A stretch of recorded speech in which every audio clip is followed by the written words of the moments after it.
오늘 이 아침 우리에게 주시는 하나님의 말씀, 구약성경 출애굽기 12장 1절에서 14절, 로마서 13장 8절에서 14절, 그리고 마태복음 18장 15절에서 20절까지의 말씀이 되겠습니다. 사랑의 가르침은 기독교 가르침의 핵심이고 또 성경 가르침의 핵심 역시도 사랑입니다. 우리가 잘 알다시피 사랑에는 고대 그리스의 에로스 사랑이 있는데, 이 에로스 사랑은 육체적인 사랑을 통해서 진리에 이루고자 하는 동경을 의미하지만, 그러나 기독교의 사랑은 이와는 달리 우리가 아가페 사랑이다 이렇게 말하고, 이 아가페 사랑은 하나님이든 이웃이든 대상과 인격적 교제와 자기 희생에 의하여 도달하는 사랑을 말합니다.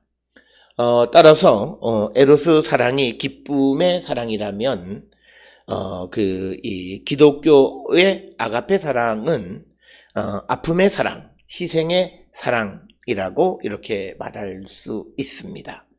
또 에로스 사랑은 즉시 기쁨을 누리는 사랑이라고 한다면, 아가페 사랑은 이 미래적 사랑이 미래적 기쁨을 위한 것이다 이렇게 말씀을 드릴 수 있고, 에로스의 사랑이 나를 위한 사랑이라면 기독교의 아가페는 다른 이를 위한 사랑이다 이렇게 우리가 정의를 할 수 있습니다.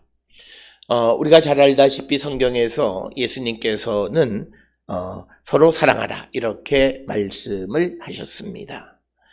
따라서 우리는 사랑을 통해서 다른 사람을 구원으로 인도하는 자가 되어야 한다. 바로 그것이 성도다 이렇게 우리가 정의를 할 수 있습니다.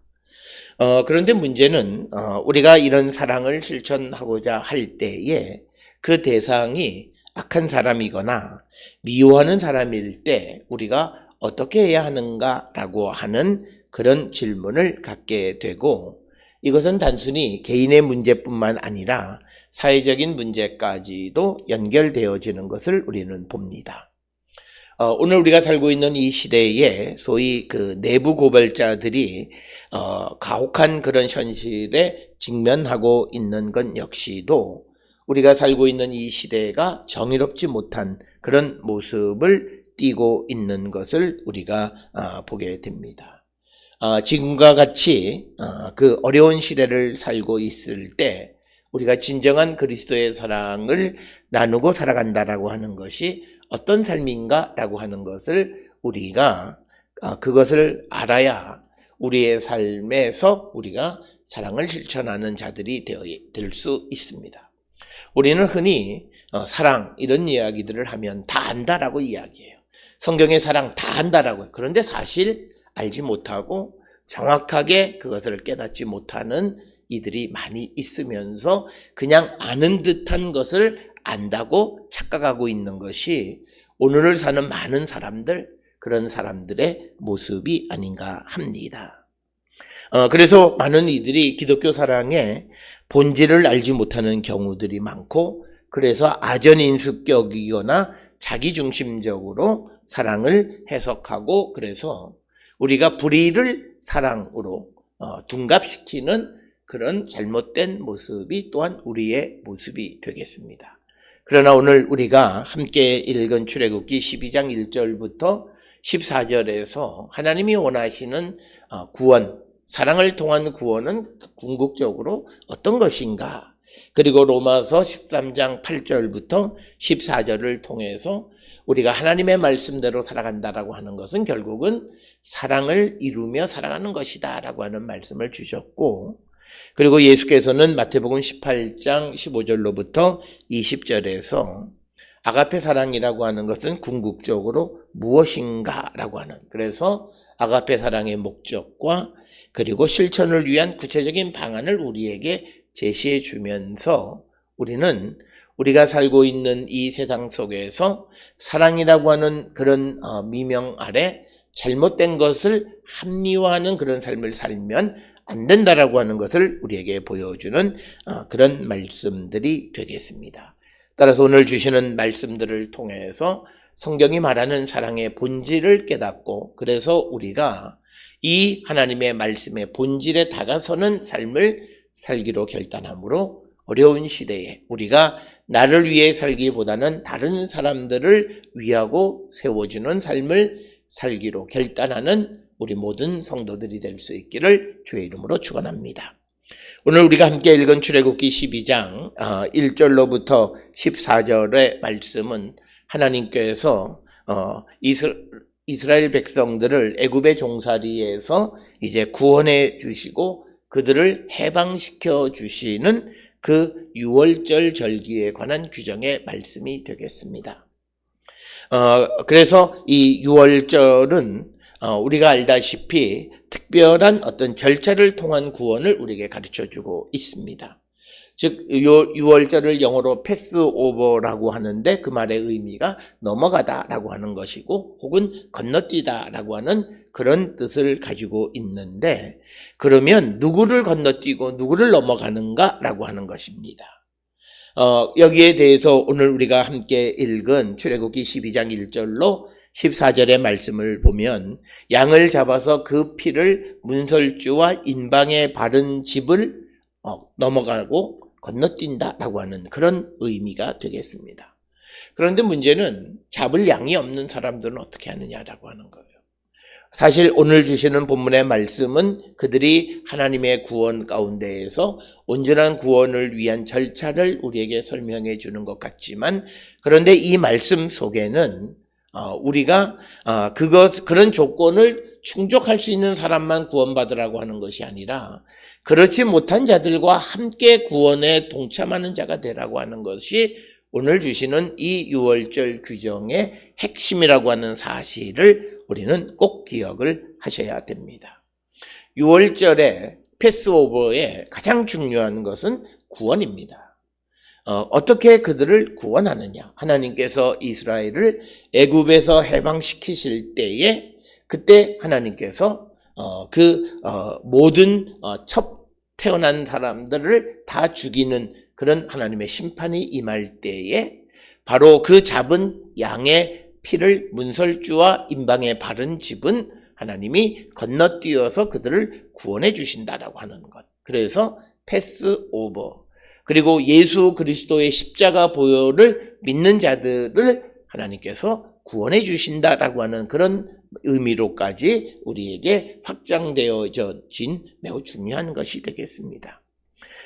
그래서 오늘 주시는 본문의 3절로부터 5절에 유월절이 시작되면 이제 어린 양이나 그 양을 잡아서 그 피를 문설주와 인방에 발라야 되는데 그 가족의 식구대로 이제 양을 취하는데, 근데 그 식구가 너무 적으면 그 집의 이웃과 함께 사람의 수를 따라 하나를 취하라, 이렇게 이야기하고 있습니다. 그런데 오늘 주시는 이 본문의 말씀은 조금은 좀 논리적으로 문제가 있습니다. 굳이 그 식구가 적어서 양 한 마리를 잡아서 남는 고기에 대해서 걱정할 필요가 없어요. 왜냐하면 오늘 주시는 본문의 말씀에 보게 되면 10절에 아침까지 남겨두지 말고 아침까지 남은 것은 곧 불사르면 돼요. 그러니까 양을 잡아서 가족대로 먹고 남는 거는 다음날 아침에 불태우면 되는데, 굳이 오늘 주시는 본문의 말씀에서 4절에 그 집의 이웃과 함께 사람 수를 따라 하나를 취하라.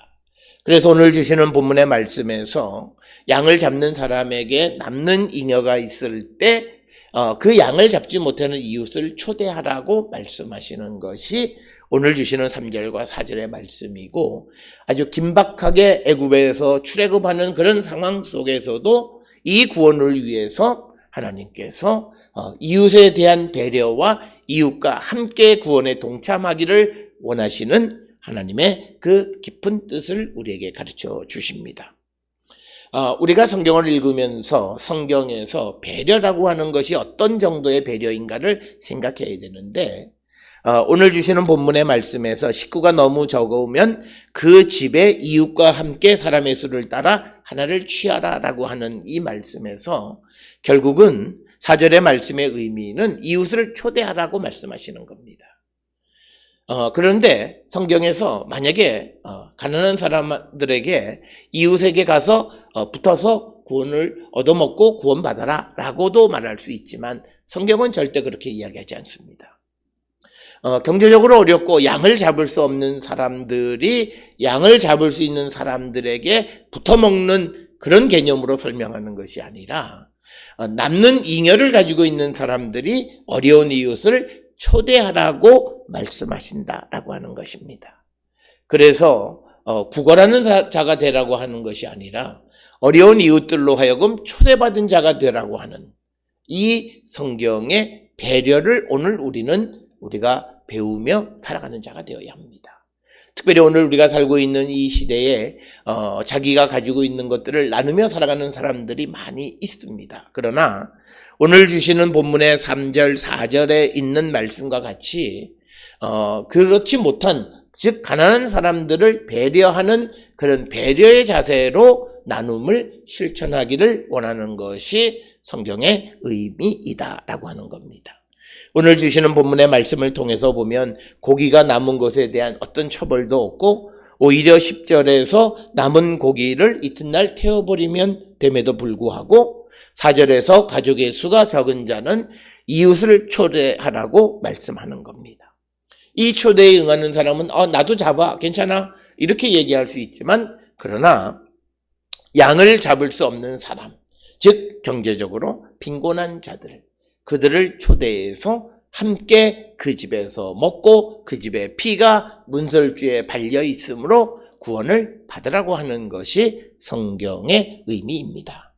따라서 오늘 주시는 이 6월절 규정은 단순히 양을 잡는 것, 그래서 고기를 잡아먹는 것에만 그치는 것이 아니라 그 양의 피를 문설주와 인방에 바름으로 말미암아 하나님께서 애굽 땅을 심판하실 때의 그 심판으로부터 구원되어지는 매우 중요한 그 피의 표식을 할 수 있는 그것은 바로 양을 잡는 자들에게 주어지는 것인데 그 양을 잡을 수 없는 자들, 하나님의 백성임에도 불구하고 경제적인 이유 때문에 혹시나 하나님의 심판의 대상이 될까 봐 하나님께서는 그들을 위한 배려를 오늘 주시는 3절과 4절의 말씀에서 말씀하고 있다라고 하는 것입니다.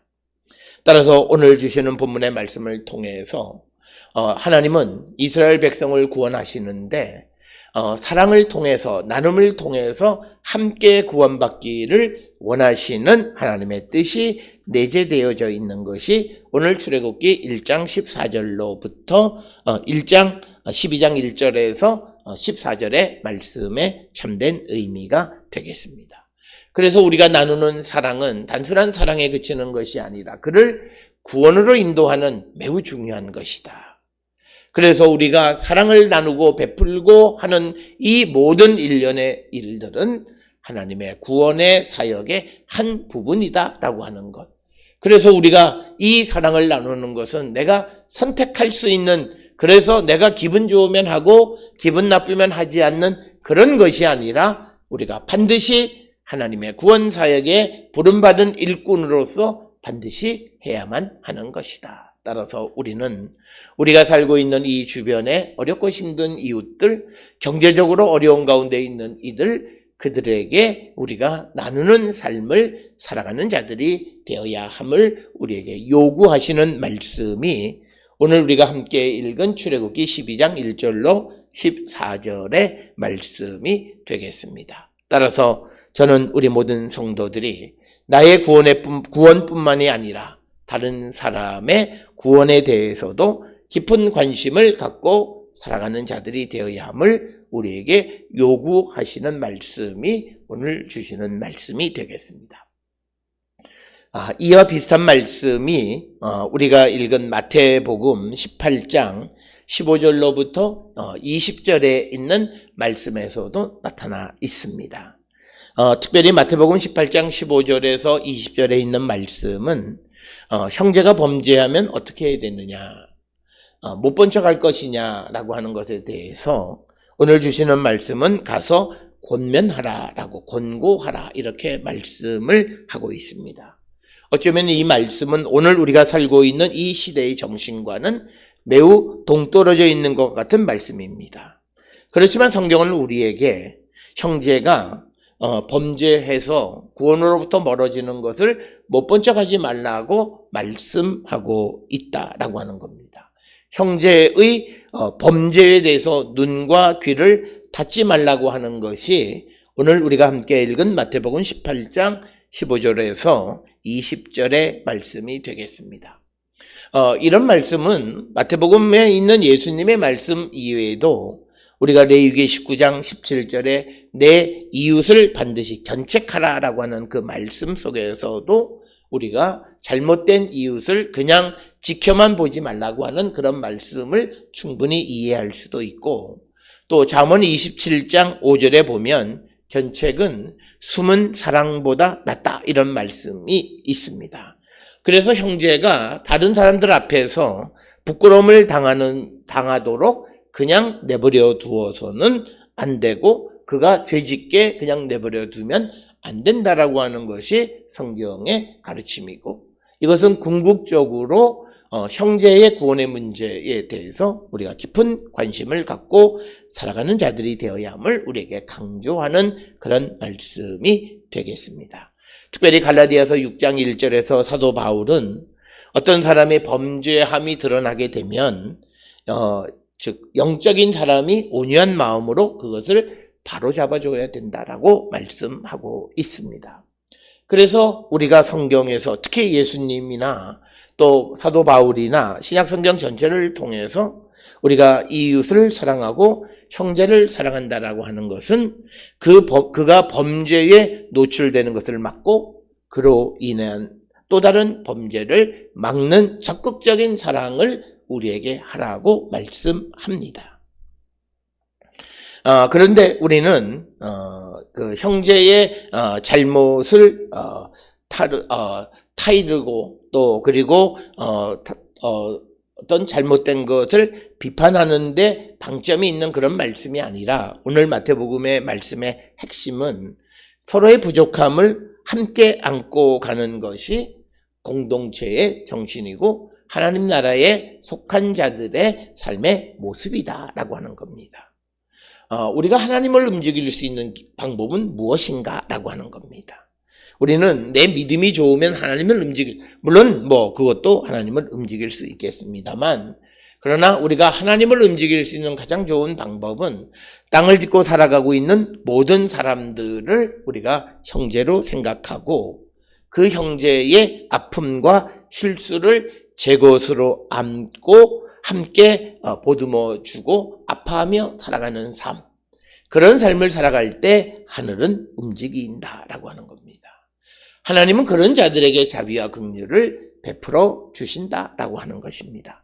그런 의미에서 교회는 거룩하고 흠없는 사람들만이 모여있는 고상한 모임이 아니라 이처럼 아프고 또 실수도 하고 흠이 있는 사람들, 그들을 함께 보듬어 안고 그들의 아픔을 함께 나누며 우리가 살아가는 삶, 그래서 함께 하나님의 구원을 향해서 한 걸음씩 다가서는 삶, 바로 이것이 교회 공동체이다라고 하는 것입니다. 특별히 오늘 우리가 함께 읽은 마태복음 18장 15절로 19절의 말씀과 비슷한 말씀이 에스겔 33장 7절부터 11절의 말씀이 있습니다. 에스겔 33장 7절로부터 11절에서 분명하게 하나님이 원하시는 것이 있는데, 그것은 악인이 돌이켜서 구원받는 것이다. 그래서 우리는 악인에게 경고하여 돌이켜 그 길에서 떠나라고 말함으로 그가 악한 길에서 떠나게 하는 것이 우리에게 주어진 사명이다, 이렇게 말합니다. 그래서 하나님께서는 에스겔에게 악인들에게 악에서 돌이킬 것을 선포하라, 이렇게 말씀합니다.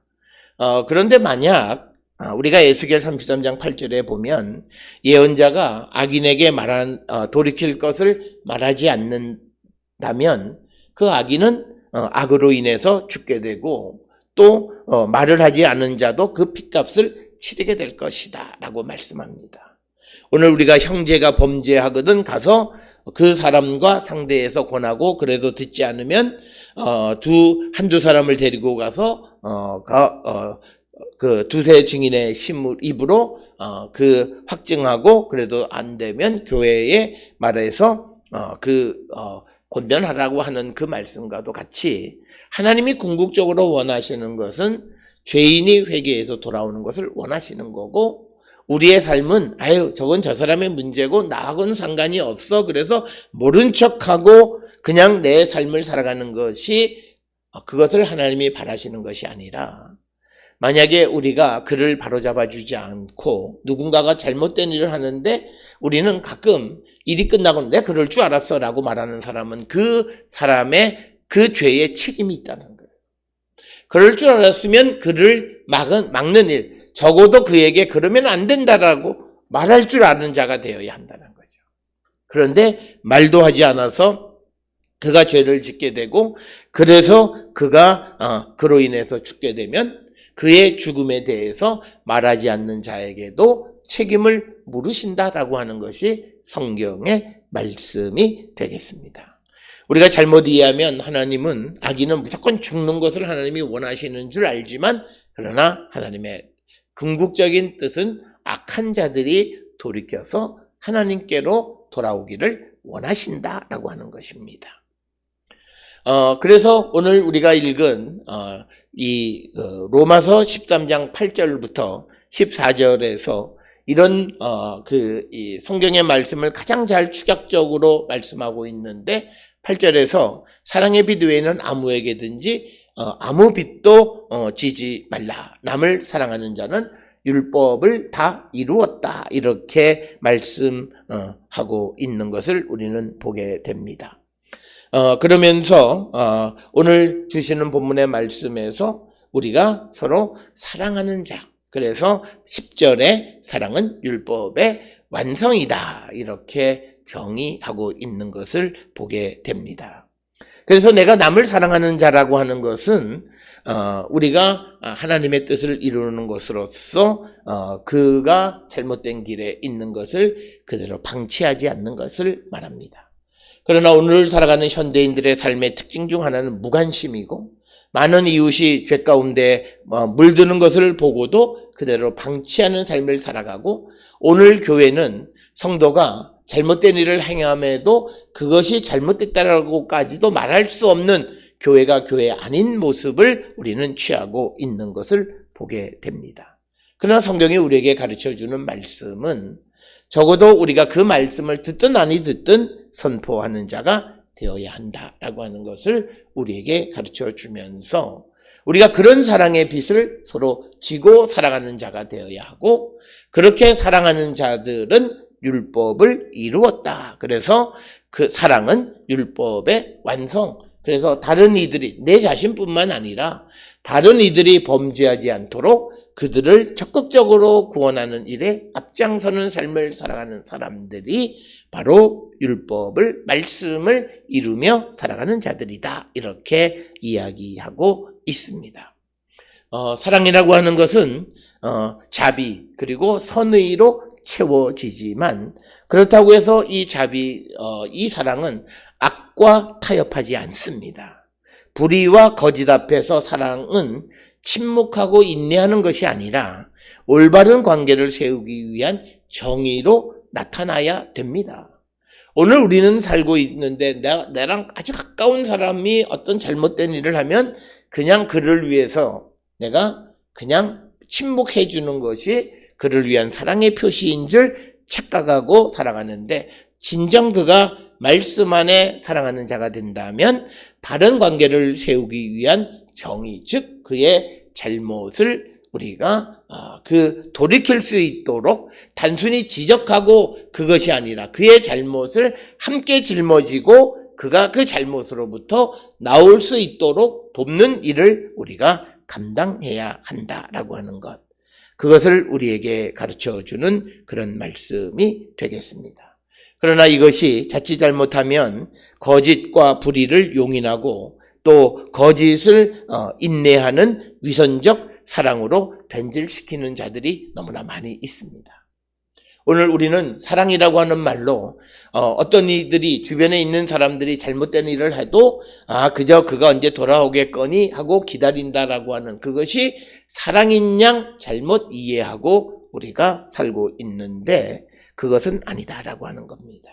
그래서 시편 95편 8절에서 우리에게 너희는 마음을 완악하게 하지 말라고 강조합니다. 무뎌진 마음으로 이웃을 자신처럼 사랑하는 용기를 가질 수 없기 때문입니다. 내가 영적으로 무뎌진 자들은 정말 사랑할 수가 없습니다. 정말 사랑하는 자는 영적으로 깨어있는 자이고 그래서 우리의 마음이 완악해지면 결코 사랑할 수 없다라고 하는 것입니다. 그래서 우리는 악에 맞서서 선의 승리를 선포하고 거짓과 위선에 맞서 진실과 정의를 외치는 그런 삶을 우리가 살아갈 때 진정한 사랑을 이루며 살아갈 수 있다라고 하는 것입니다.